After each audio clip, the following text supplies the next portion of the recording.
Embassy of India, Berne. I welcome you all to this MISSP live webinar on opportunities in the Indian plastic sector today. We are organizing this series of 12 webinars over 2 weeks, and this is the ninth webinar that we're having. The Indian plastics industry is spread across India and employs about 4 million people. It comprises more than 30,000 processing units, around 90% of which are small and medium-sized enterprises.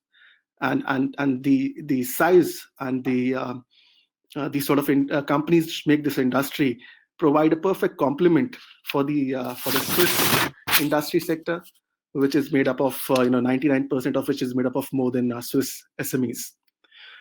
The government of India has been undertaking a number of reforms for further increasing the ease of doing business in India, and also for further integrating a self-reliant India with the world. Today's webinar that we're having today is a step in this direction, where we will be looking at this particular sector, plastics, from the perspective of both investment as well as trade. India and Switzerland have a very special, long-standing, dynamic partnership. The MISSP program, under the umbrella of which we are meeting today, is run by the Embassy of India, Berne. This program is specially designed for further increasing, enhancing, strengthening the linkages between Indian and Swiss business ecosystem.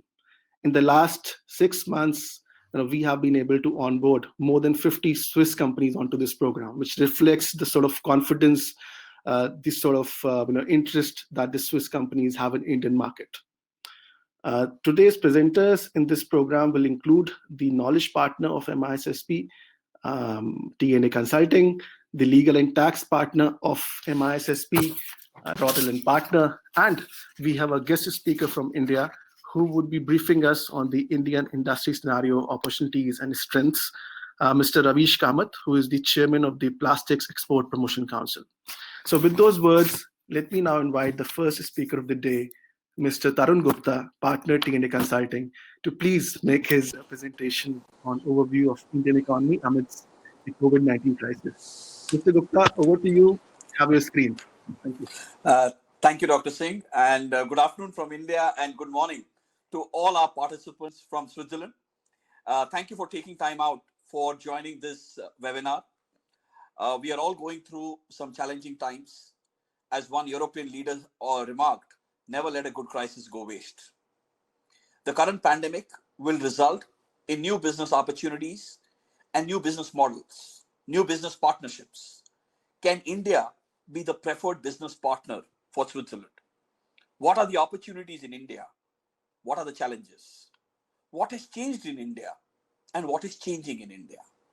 So the aim of this webinar, my presentation over the next 15 minutes, would be to give you a balanced view on India, not the Bollywood version. And also, I'm absolutely conscious that in the last 8-10 weeks of this lockdown, we have had a deluge of webinars, deluge of presentations. So we'll try to keep it simple with some key messages on every slide. With that, I begin my presentation. India. How do you define India? 4 letters, 4 Ds for me are the most apt description of India. Democracy, demography, diversity, and disparity. Let me elaborate. Democracy, proud. We are the world's largest democracy. Can be chaotic. Decision-making can be delayed. But hey, the system works. We had in the last federal election about 900 million people eligible to vote. 600 million people casted their vote, and we had results out in a couple of hours. This shows the participation of the voters and also how we can achieve things to this scale. Demography.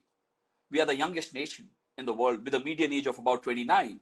In fact, even in the current scenario, we are probably amongst the very few countries with only 7% of our population above the age of 65. In fact, we add nearly the population of Switzerland every month to our working group. And we will have about 1/5 of the global workforce. Good, but also a challenge. Today, the single biggest challenge facing our policymakers is how do you create so many jobs to cater to this workforce? Third is diversity. Well, there is no other country in the world who could be more diverse. Diverse in terms of eating habits, diverse in terms of languages. We have 22 official languages. In fact, I would say India is more diverse than even when you move from Northern Europe to Southern Europe. And finally, I also talk about disparity. That's also a truth. Top 1% of the country's population controls 60% of the wealth. You move forward, top 10% controls 77% of the country's wealth. Even if you look at the states of India, which are like cantons in Switzerland, the difference between the most developed and the least developed state can be 10x. So what we are saying here is that one of the challenges for our policymakers is to have more equitable development. And if you look at the graph on our right-hand side, it shows that India is the only country which has jumped from agrarian to services. We are proud of that. If you look at our information technology sector, it accounts for 8% of our GDP, nearly 1/3 of our exports, but employs only 1% of our working age population. So what it means is we need to get our manufacturing right. That's critical if we have to provide for so many quality jobs. So what's our vision? Our vision is to be a 5 trillion economy. Is it challenging? Oh, very challenging, very ambitious. What do we need to do? Let's look at history.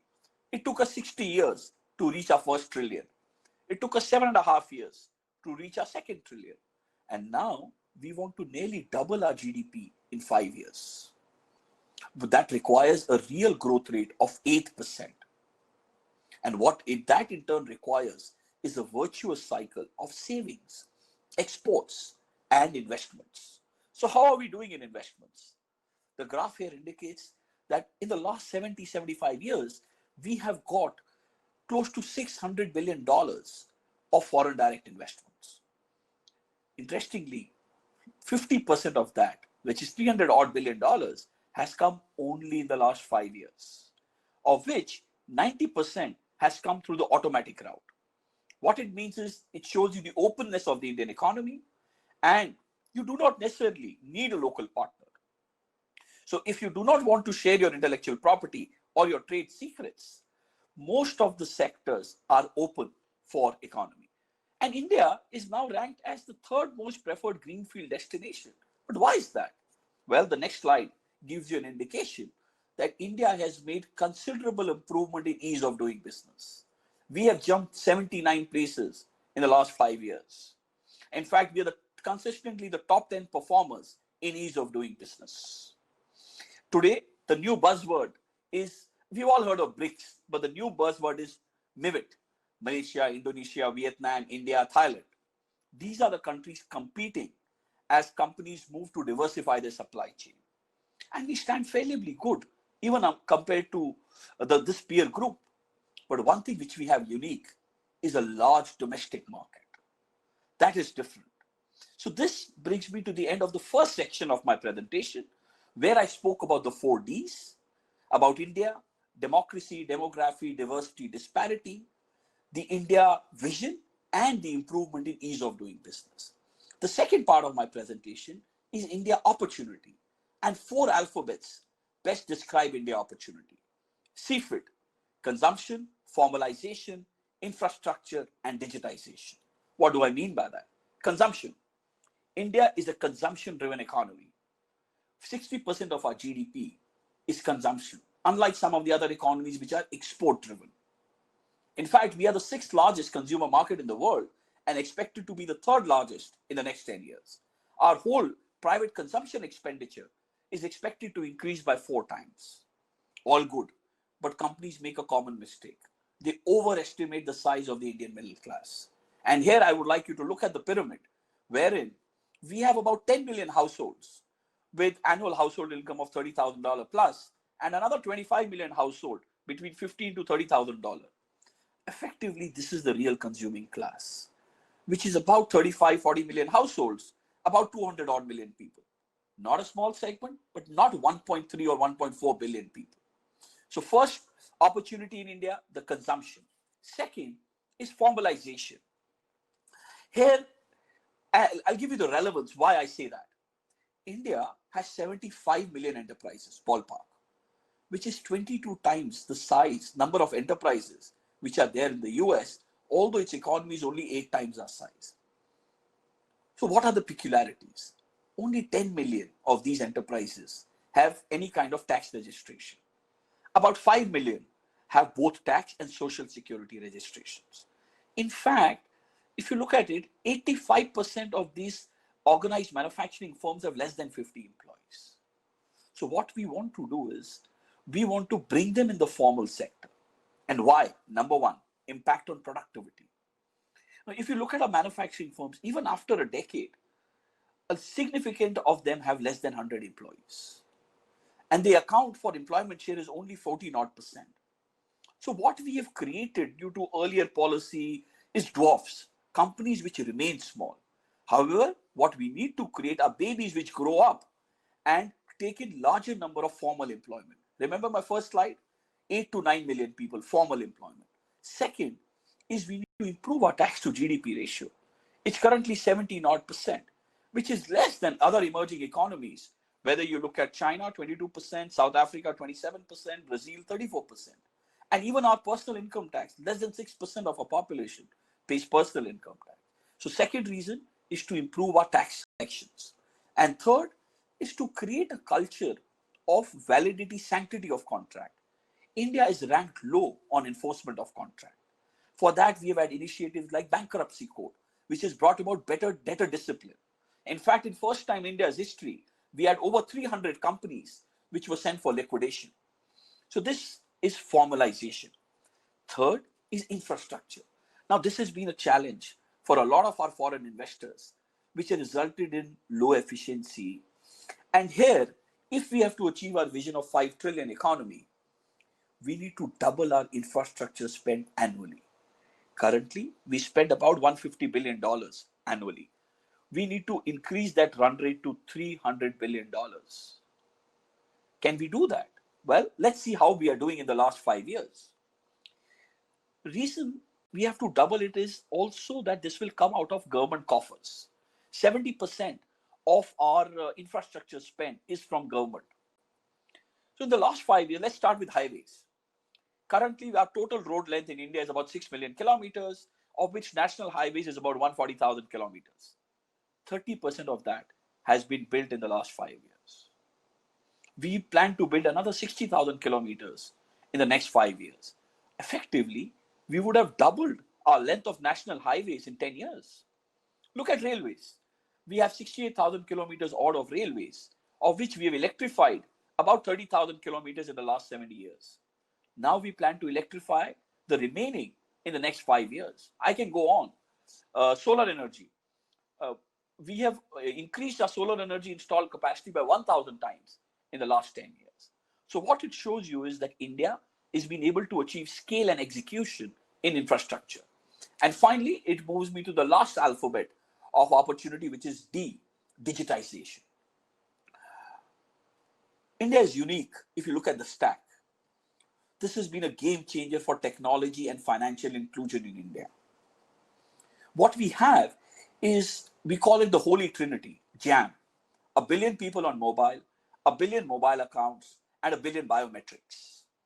And we have this India stack, which is based on the concept of presenceless, where you have over 1 billion people, their biometrics. It is based on paperless, cashless, and then consent. And why it is important? See, in the last 6 years, we've opened 385 million new bank accounts. Today, we have transferred $100 billion of benefits directly to the bank accounts of the beneficiaries. It cuts down on leakages or corruption.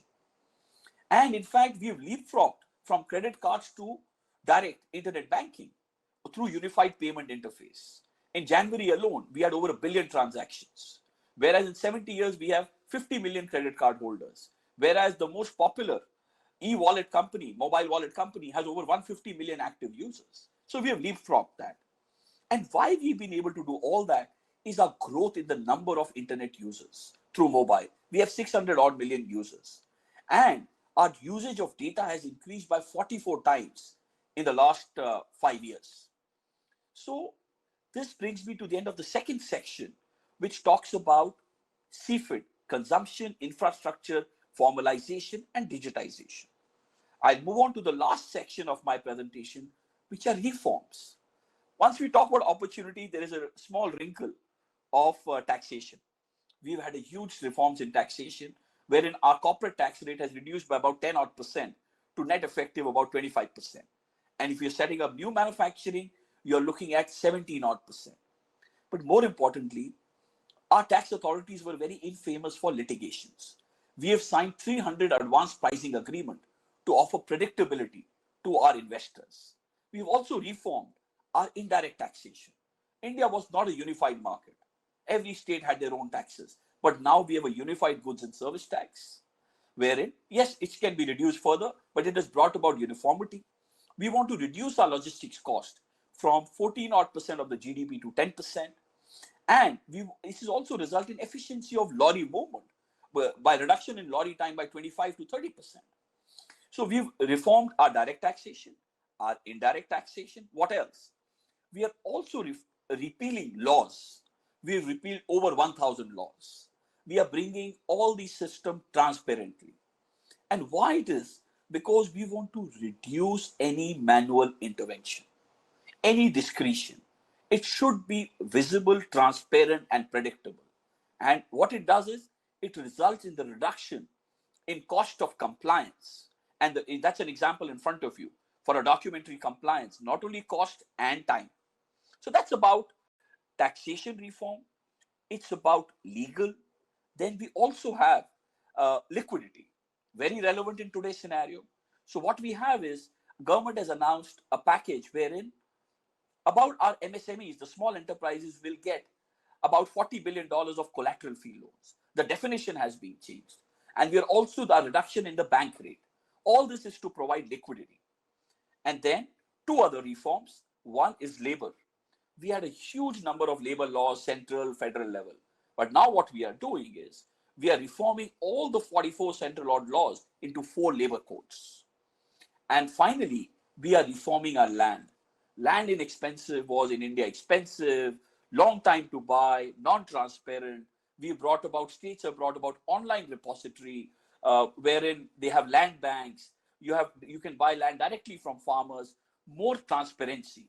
What you have in front of you are 44 odd industrial clusters, where 2 million square meters of industrial space is ready for possession in 8 to 10 weeks period. With that, I come to the end of my presentation, and I add by showing some of the marquee names which are present across sectors across India. We would love to have more Swiss flags here, and I'm happy to take any questions at the end of the presentation. Thank you for your patience. Over to you, Dr. Singh. Thank you, Doctor. Thank you for your comprehensive presentation, setting the ground for the further webinar on the opportunities in India and the plastics sector. So let me now quickly move on to the next speaker. He is Mr. Ravish Kamath, Chairman of the Plastics Export Promotion Council. May I request Mr. Kamath to please switch on his camera and come on the screen. And he would be briefing us on the Indian plastic. Welcome, Mr. Kamath. He'll be briefing us on the Indian plastic sector supply ecosystem perspective. Let me also tell the audience, if you look at the upper right side of your screens, you will find a tab called handouts. We've got a handout on Indian plastic sector uploaded there. You may like to download it. Thank you. Over to you, Mr. Kamath. Please, we look forward to your presentation. Dr. Singh, thank you very much. Good morning to all of our viewers and attendees from Switzerland. Good afternoon to my friends in India. I take this opportunity to thank you all for this opportunity, and greetings from the Plastic Export Council of India.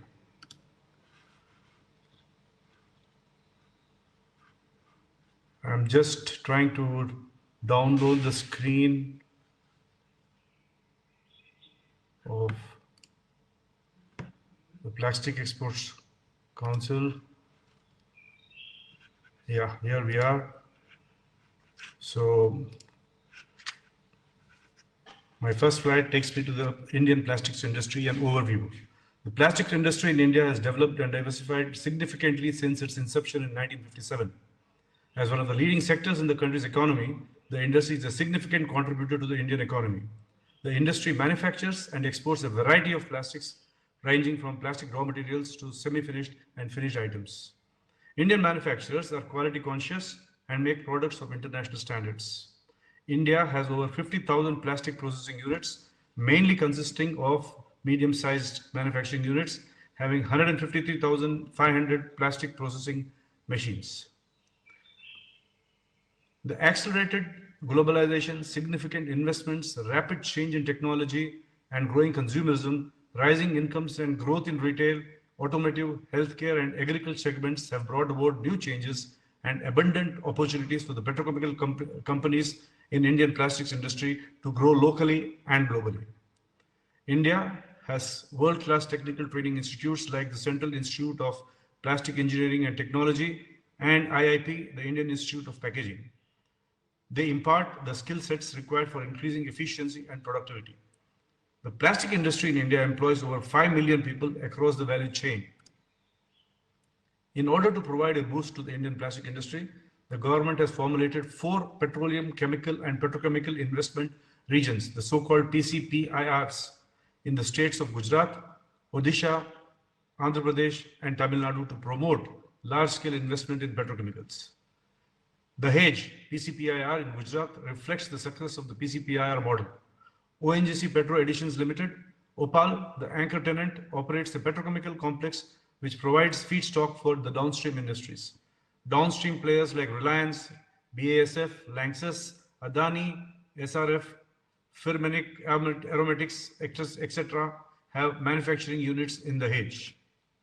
The government has also established a plastics park scheme aimed at building an ecosystem with the state-of-art infrastructure and common facilities through cluster development approach. This will consolidate and synergize the capacities of the domestic downstream plastic processing industry. Some of the benefits of the plastic parks are proximity to the seaport, airport and railway stations, design and product development facility with stimulation, 24/7 power and water supply system, workers and managerial accommodation, skill development center, business centers. India is a leading global sourcing hub for plastics. Commitment to quality and safety, growing use of advanced technologies and automation, as well as stringent quality control adopted by the plastic processing units across the company has ensured that Indian manufactured products today are on par with the global standards in terms of quality and safety. All products manufactured for exports are certified for quality and safety as per the globally accepted standards. Manufacturing capacities.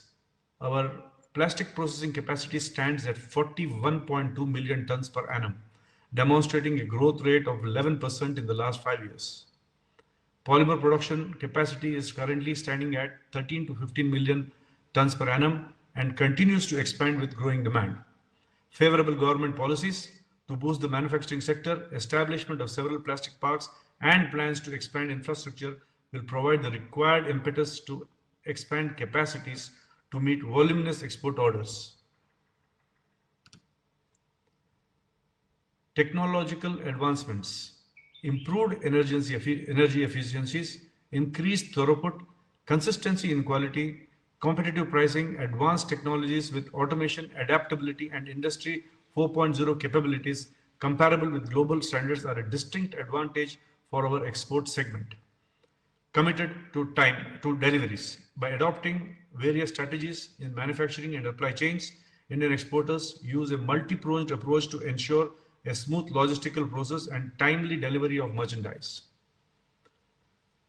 Here are some quick facts of the Indian plastic exports. Plastic exports are valued at 10 billion Swiss francs, 9.7 billion a year, and exported to 200 plus countries. The country is a significant exporter of several value-added plastic products, especially the ones which are mentioned below. Number 1 is plastic sheets, films, plates, etc., which is at 1,371 million. Woven sacks, flexible intermediate bulk containers are at 1,052 million. Packaging items at 790, all types of optical items at 445, decorative laminates at 212, and so on. Exports to Europe account for 20% of India's plastic exports. The major plastic products shipped to Europe from India are plastic raw materials, woven sacks, FIBCs, plastic sheets, films, optical items, and packaging items. The above five products are responsible for 75% of the export by value. Switzerland and its plastic imports. Switzerland imports plastic products worth 10 to 12 billion, which is Swiss francs 9.7 to 11.6 billion each year from the world. Switzerland's plastic imports mainly comprise of plastic raw material, medical disposables, molded and extruded items, plastic sheets, films, plates, etc., and packaging items. Switzerland plastic imports from India are valued between 10 to 15 million, which is Swiss francs 9.7 to 14.5 million. Its major plastic imports from India include medical disposables, master batches, optical items, travelware, and plastic raw materials. Here are some figures of our analysis which indicates that there is an immense potential for supplying of following plastic products from India to Switzerland. The first one are needles, catheters, and cannula, which is at Switzerland's import from the world is $394.67 million. Import from India is just 1.28, and India's exports to the world is 334.59 million, which gives a trade potential of $333 million. Likewise, we have other instruments with 1171.44 million. India's import is just 1.35 million and giving a trade potential of $285.4 million. Plates, sheets, films, and foil, again, you see that we have a potential of $198 million. Sacks and bags of polymers, 165.36. Imports from India are nil, so the potential is $165.36 million. Our analysis indicates there's an immense potential for supply of following plastic products from India to Switzerland. Handbags with outer surface of plastics. Switzerland imports $150.60 million. From India, it just imports 1.45 million, and the trade potential is $149 million. Other articles of plastics, the trade potential is $136 million. Tricycles, scooters, pedal cars, and similar wheeled toys, dolls, and other toys. Switzerland imports 402.57 million from the world, just 0.13 million from India. So the potential is quite huge, about $125.67 million. Apart from this, we have plates and sheets, films of non-cellular PET. $117.05 million is the import of Switzerland from all over the world. From India, it's just 0.18 million, and the potential is $116 million. Tableware and kitchenware, 101.39. India imports nil from India. Potential is $101.39 million. Plates, sheets, films of polymers of propylene. The Swiss imports are at $100.56 million. From India, it's just 1.13 million, a potential of 100.53 million. Indian exports have a very high potential.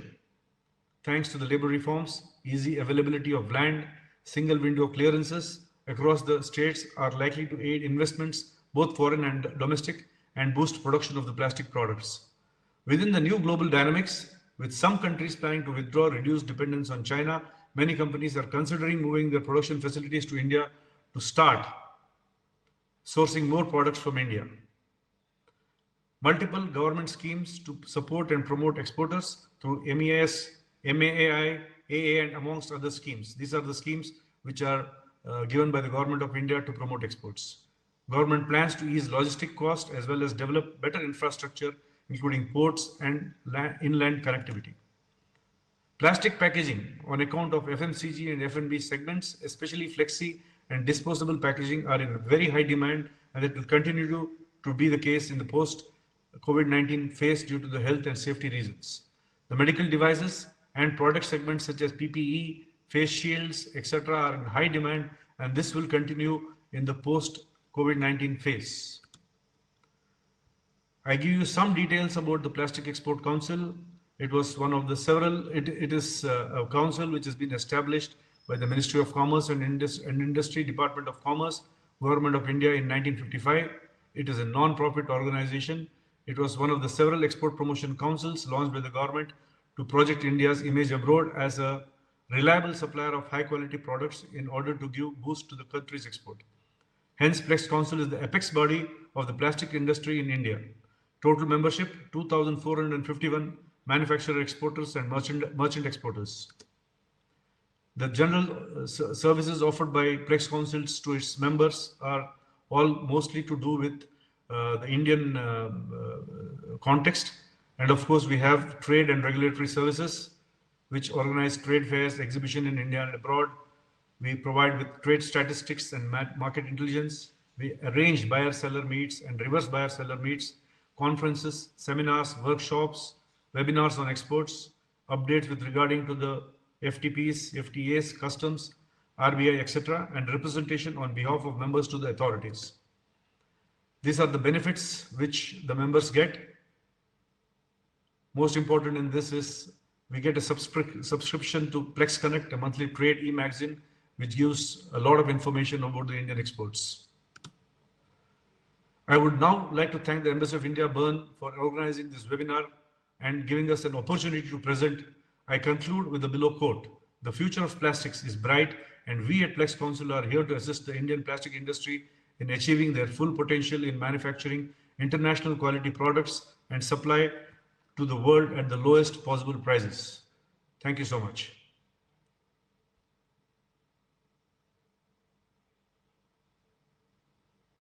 Thank you, Mr. Kamath, for giving that tremendous insight into the Indian plastics industry and highlighting and pointing out specific products and subsectors within plastics industry where India and Switzerland have complementarities and our commercial linkages can be strengthened.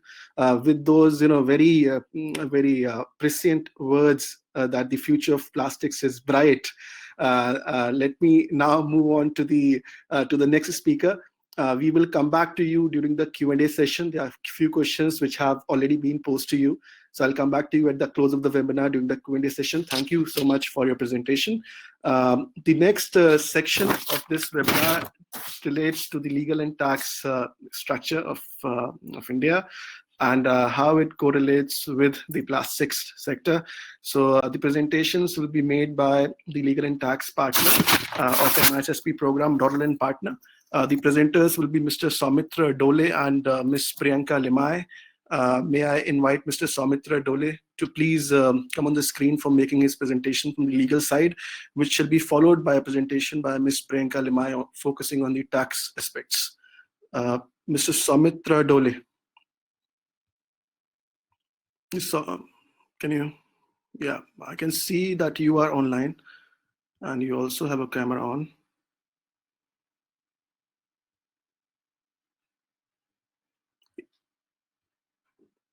Soumitra?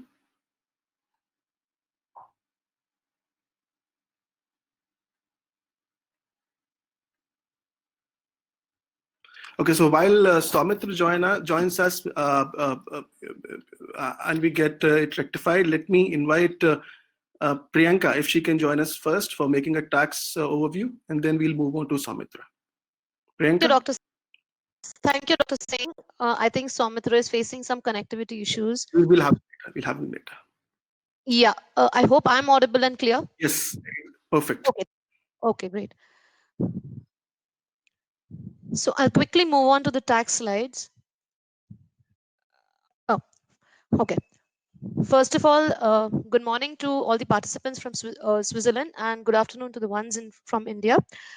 I'm Priyanka, and I'll be taking you through some of the tax updates as far as India is concerned. Now, why tax? This is because when foreign investors looking to invest into a country, the first thing that comes to his mind is a legal issue, and the other that follows is the tax, basically the cost. The cost because it represents an immediate outflow, and secondly also because it represents the immediate cash repatriation that he can do from out of the country back to his home country, the parent country, in this case Switzerland. So we'll quickly go through the tax updates. As far as the framework of tax is concerned in general, in India, as you all are aware, there is a direct tax, which is the income tax, Indian income tax law of India, the domestic income tax law, and there is an indirect tax regime. Within the realm of direct tax, there is the income tax law, like I mentioned. Secondly, for companies which are investor companies from outside of India, foreign investors, they are governed by the so-called double taxation avoidance agreements, which are the tax treaty networks that India has with over 90 countries. This is important particularly because when repatriation or when remittances have to be made out of the country to back to the parent country, the tax treaty network comes into play for application of favorable rates or favorable tax regimes. The next in line is the transfer pricing regulation, which is a sort of a requirement in the country where two associated enterprises, like in this case a Swiss parent and an Indian subsidiary, would have to undertake. This is more of a regulatory requirement, is in line with global standards, and also the measures put in by the Organization for Economic Commerce and Development, that is the OECD. The last one in the direct tax regime, which is not the newly introduced, I often say newly and then I correct myself. It's a reform tax, actually. Equalization levy, which was earlier only applicable on advertisement, now it's been extended to online sale of goods and services. So we'll touch upon these aspects a bit more in detail in the subsequent slides. uh, uh, Other than that, we have the indirect tax regime, wherein you have the customs regulation and the foreign trade policy, which governs the import and exports into and from the country. And then you have the goods and services tax. A couple of reforms have already been touched upon by Mr. Tarun Gupta in his first presentation, as in the rates and so on and so forth. So it makes it's actually, it's more of an elaboration that I'll be doing in the next slide. So the first reform that happened was in September 19, when the finance minister of India announced a slew of measures to revive the Indian economy. The first uh, major reduction in the tax rate was it straight away brought down the tax from 30% to 22%. For all companies, subject to certain conditions, such as foregoing of the available deductions. The second reform was in terms of the tax rate for manufacturing companies was slashed to 15%. Now, with these two changes and the reduction in rates, India is one of the most favorable destinations as far as the tax rate regime is concerned, because the global average of tax is 23% and the Asian average is around 21, and we are somewhere in between, 15 to 22, actually 25 if you consider the surcharge and education cess. So this becomes a very lucrative destination as far as tax is concerned. The next big change which I'll talk about is the dividend distribution tax, and this was widely reported and widely covered in the budget of 2020, because this was a major change which had a major impact on foreign investors. The earlier regime of dividend distribution tax entailed a payment of the DDT by the Indian companies, whereas now this has been shifted to the taxation of the dividends in the hands of the foreign parent. Now this helps in two ways. One is the tax treaty regime that we spoke about, the beneficial rates could now be applied by the foreign parent.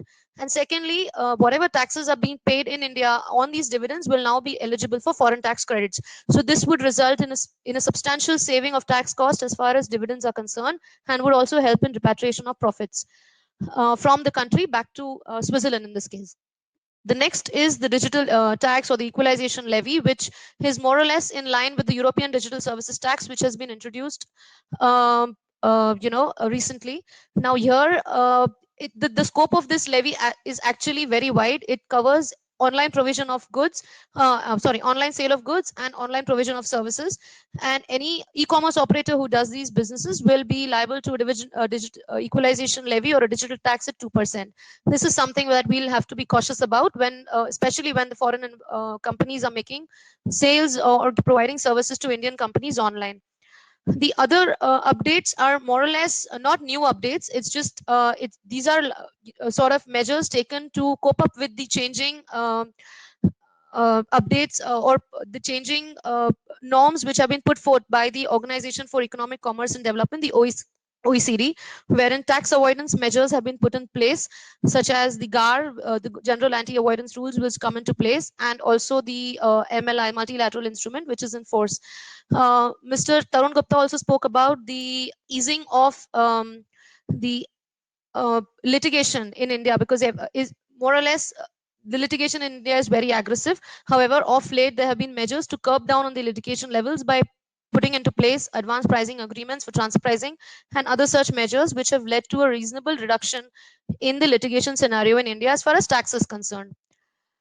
The next slide I have is on the plastic sector. As such, there are no specific deductions in the income tax sphere on the plastic sector, but a number of deductions are available for research and development, which is equivalent to actually 150%, which is of the in-house research and development expenses that one would take.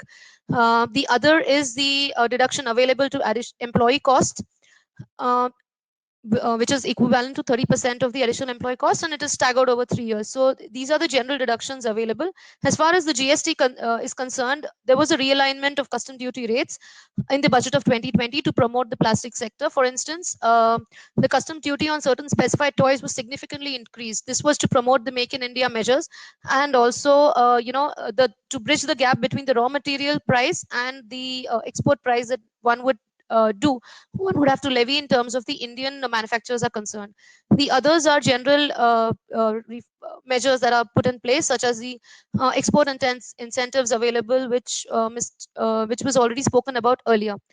So this is as far as the tax regime from my side. Any questions can be taken up at the end of the presentation. I'll hand this over to my colleague, Mr. Soumitra Dole, for the legal part of the slides. Thank you.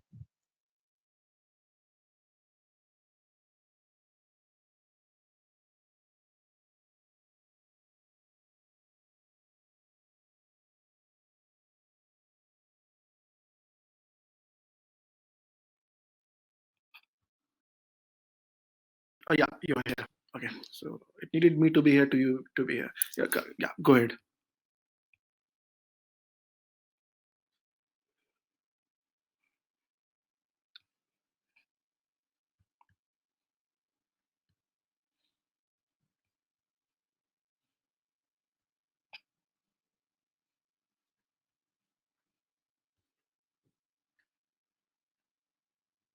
So It seems, Mr. Dole, you are facing some problem, possibly because you are in Mumbai, and the Nisarga is there. Can you hear us, yeah, Mr. Dole? can you hear me? Yeah. You're back. You've overcome Nisarga. Yes, we can do that.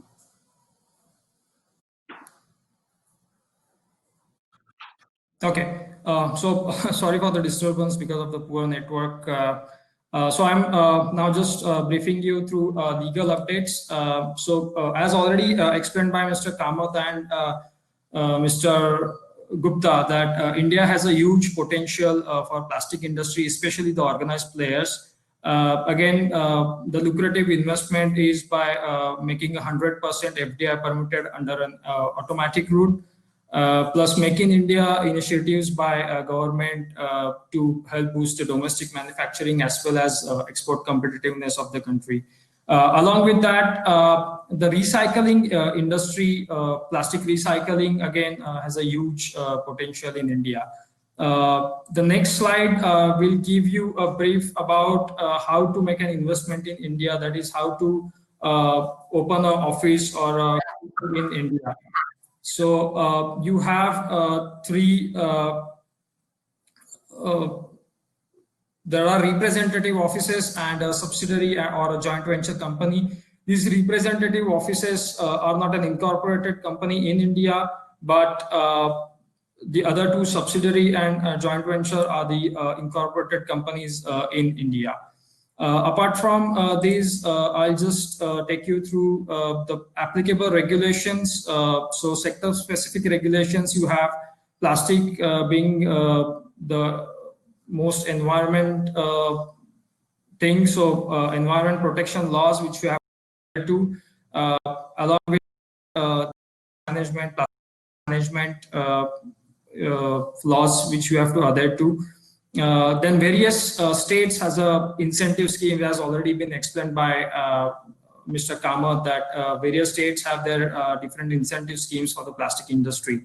Apart from that, already been explained by Priyanka and Mr. Gupta and Mr. Kamath that there have been simplified procedures which have been taking place along with the simplified reforms in labor laws and in other laws as well.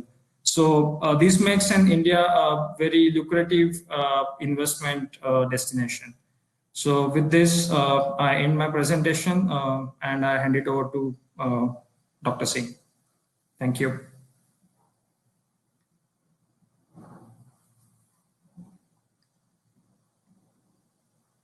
For being brief and providing us a perspective from the legal side. And thank you, Priyanka, for providing us that perspective.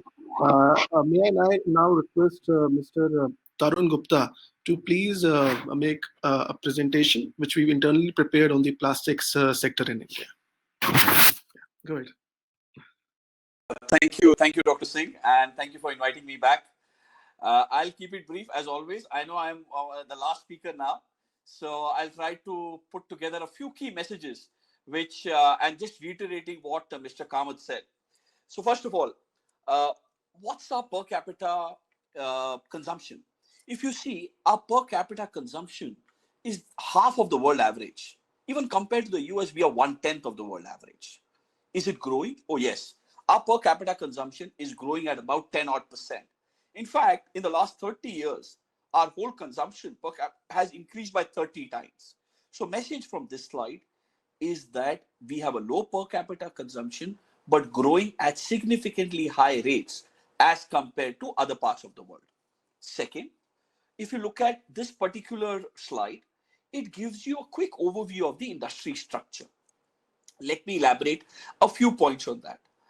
We are very proud that we are exporters of plastics, both raw material as well as finished products. However, our exports at about $10 odd billion are just about 1% of the overall global exports of plastics. So we have a long potential to catch up on that. Second, if you look at our polymer manufacturing upstream activity, this is dominated by large players. Whereas if you look at our plastic processors, this is dominated by micro and small medium enterprises. However, 50,000 odd, of which 2,000 odd nearly export. I would like to draw your attention here to two other points. One is on recycling. That's a huge focus area. India, today, our plastic waste is daily plastic waste is about 26,000 tons. To put it in perspective, if a lorry takes 10 tons, this is really 2,600 tons or 2,600 lorries every day for plastics which needs to go for recycling. Even in the process, if you see, we use of our consumption 30% already for recycling.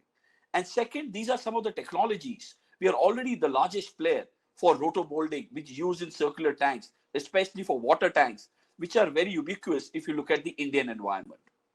Moving on. These are some of the large manufacturing clusters. What we have highlighted here are some of the places where we have our upstream players. Now, as in any parts of the world, wherever we have these upstream units, we tend to have a cluster of companies.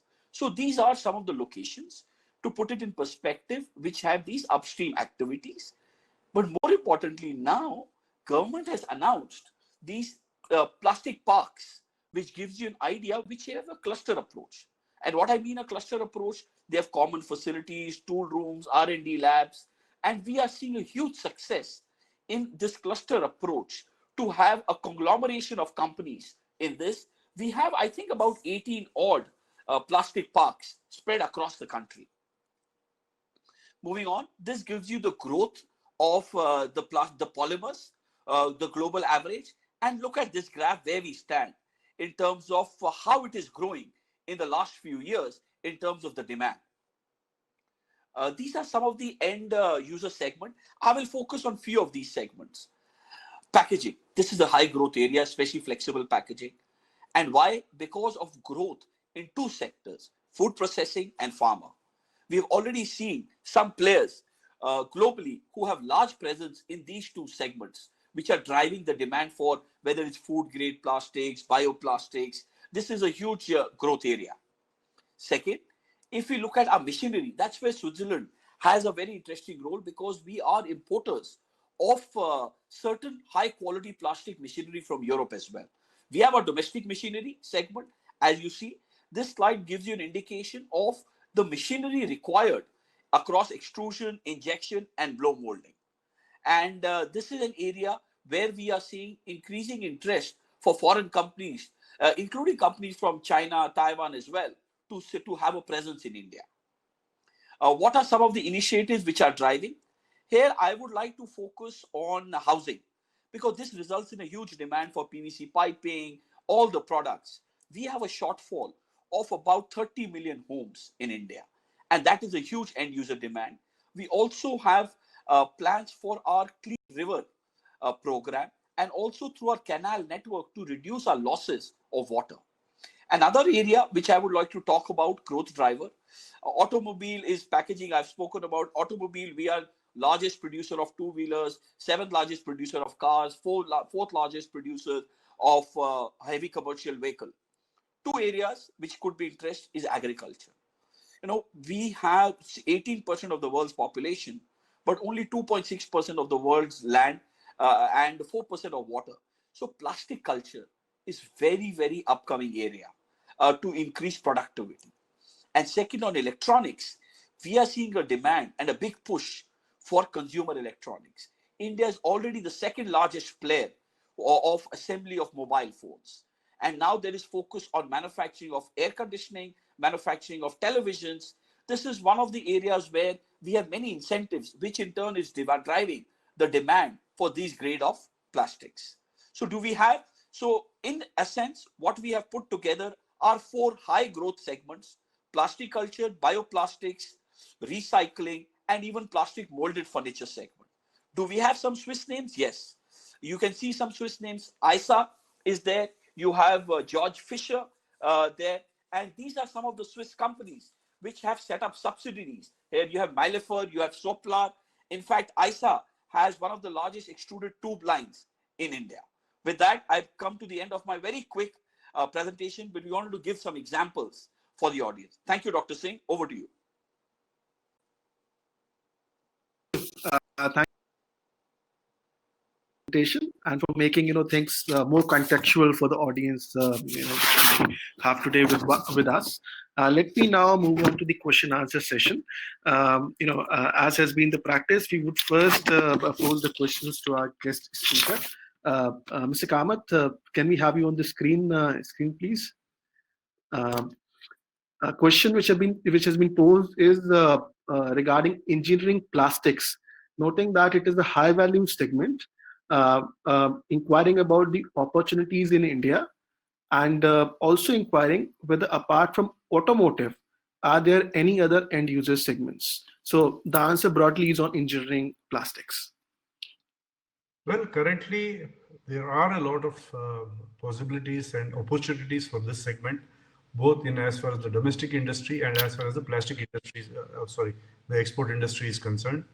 So to answer your question, yes, it's a high value segment and the potential is very, very high. In as far as schemes from the government, there is a lot of new schemes which will be coming out in the next 1 week or 10 days on the investments in India for engineering plastics, or for that matter, any plastics as such. Thank you. Thank you, Mr. Kamath. There's another question on bioplastics. Inquiring what are the new technologies in India supporting growth of bioplastics, and if there are any government incentives for promoting use of such technologies. Dr. Singh, yes, bioplastics is something which is very, very new to India. There are a lot of indigenous companies who have been able to bring in some new developments, but nothing specific and great as such. The plastic industry is in discussion with the Ministry of Environment and Forest to bring in a policy on bioplastics, on recycling, and on waste management. So we were expecting to have this sometime in the month of April, but due to this corona crisis, I'm expecting that this policy will come in sometime in the month of June or maybe early July. But yes, the government is aware of this area and are seriously working on this. A number of meetings has been done with the industry, both the processing industry and the manufacturing industry, on the responsibilities, including processors' responsibility. So we expect to come early July. Thank you, Mr. Kamath. A question which actually builds on your previous answer on recycling, inquiring whether does India expect large players entering this segment, which seems to be till now having been dominated by smaller players, and also asking if you see is there any specific technology gap which exists in India? The question is largely from the entering India perspective. Yes, I understand what you're saying, Dr. Singh. Yes, to answer your question, there is a big potential. Currently, yes, it is being dominated by small players who are all localized in certain areas, who are just collecting the waste and processing it for the industry. In as far as the potential is concerned, I would like to look at two things. One is the actual reprocessing, but the bigger problem is the collection of the waste. For instance, our big challenge today in India is the collection of the waste which is used in common items like food packaging, like water bottles, and so many other disposable things which are being used all over the country. So collecting it in the cities is not a very big challenge, because most of the city corporations have got a decent system to collect the waste and bring it to an area where it can be reprocessed. But the challenge is in the rural areas. In the rural areas, to collect with such a huge country, with such a huge landscape, that is an area where the government wants to concentrate on. So if you're looking at opportunities for companies to come in on this segment, yes, collection is one and reprocessing is second. The current technology which we have in India is not up to the world standards. So I think that reprocessing of waste is going to be a big opportunity for companies from all over the world to come in who have the technology to do the needful. Thank you, Mr. Kamath. I should just mention that in the field of waste collection and waste segregation, we've had a number of state governments from India also visiting Switzerland to just understand how the procedure takes place here. So thank you. With that, I have a few more questions, but I have a few more speakers. So thank you for being with us today and providing us such a wonderful insight and overview of the Indian plastic sector, the opportunities available. I'll now move on to the next presenter, who was Mr. Tarun Gupta. There is a question that I can pose to him, which inquires about the plastic waste management and recycling in India. So I think largely it's solid waste management and recycling in India that we can focus on. Dr. Singh, I'll answer this question. We have regulations now, right? For example, the proposed, the whole idea of banning single plastics, and also if you look at our whole electronics waste recycling.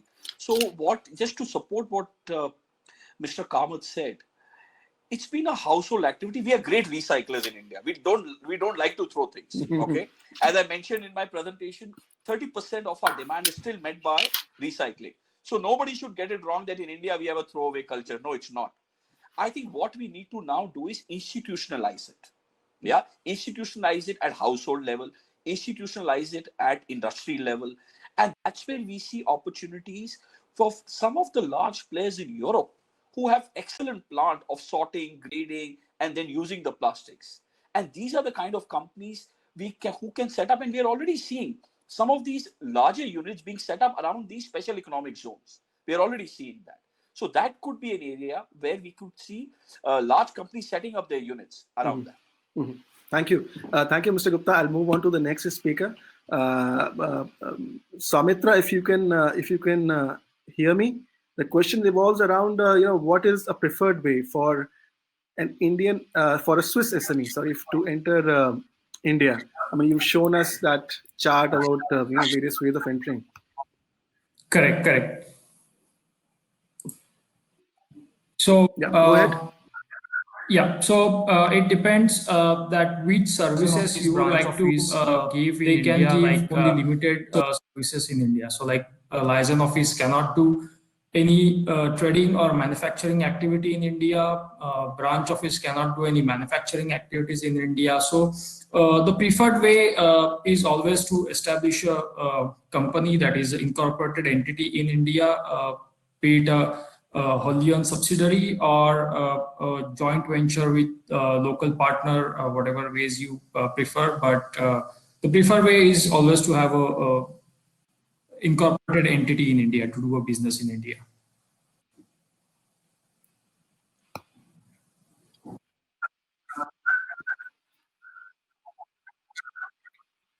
Thank you. Thank you, Soumitra. I think we also have a very good note on the various ways of entering India. We'll share that with all the participants who've joined us today. That brings me to the last question, and I'm already breaching my time. Priyanka, there's a question on tax incentives for NRIs. So we also have Indian diaspora here in Switzerland watching us. So tax incentives for NRIs in general. If you could just tell something. Okay. Thank you, Dr. Singh. But before that, can I also add on to the question that you asked to Soumitra? Go ahead. Okay, so the reason I wanted to pitch in over there is because there is a tax arbitrage as far as a company is concerned, because the company, as we said, is taxed at lower rates that were introduced recently, 20, 22%, 15%, and so on and so forth. Whereas a foreign company, that is, if you enter into India as a project office or a branch office, effectively you're a foreign company, and the foreign company tax rate remains at 40%. So there is a huge tax arbitrage if you just enter into in the country via a subsidiary route, where you can make use of all these rates, as opposed to these POs and branch offices and the other forms where you're not legally setting up a new incorporated company and are exposed to 40% tax bracket. So does that help in also addressing the first question? That saves a lot of money. So let's go to the second question. Yes. Tax incentives. Now coming to the question on the tax incentives for NRIs. There are many, so I would like to divide this into two. One is the tax rates, and the other is the compliance. So as far as we already discussed that the dividend distribution tax was abolished. This is a major I would not say it's not an incentive as such, but it leads to a great tax saving as far as the NRIs or even foreign investors are concerned, because like I mentioned earlier, the DDT would lead to an effective tax rate of about like 35% plus, in tax rate plus the DDT rate would go to about 35 to 40%, which now comes down straight away. And the tax treaty rates are substantially lower as far as dividends are concerned. It's about 10%. So there is a big difference. Plus, you can claim the tax credits. That is, the tax that you pay in India are eligible to be credited or deducted from your Swiss income. So that is another, the tax on your Swiss income. So that is another major, favorable impact that the DDT has as far as foreign investors is concerned. Other than that, if I have to talk about incentives, there are a couple of beneficial rates given to, say for instance, for sale of shares in Indian companies, capital gains basically. Then there are beneficial rates of lower withholding, for that is the tax rates on interest on borrowings at 5%, as opposed to the earlier rate, which was at 20%. So there have been a number of slew of measures where these lower withholding rates, lower tax rates were introduced for foreign investors, even FIIs and FPIs. So there are a lot of these favorable rates regime that was introduced in the recent times, in the past 2-3 years, which are great for foreign investors. The other that I wanted to talk about is the ease of business. So basically, the earlier regime, entailed or required the foreign company to file a tax return in India if it had even, say a royalty income or a fees for technical service income. But now there is a relaxation as far as return filing compliance is concerned. So there are a number of measures taken to ease and also incentives are given as far as foreign investors are concerned. I hope that answers your question. Hello?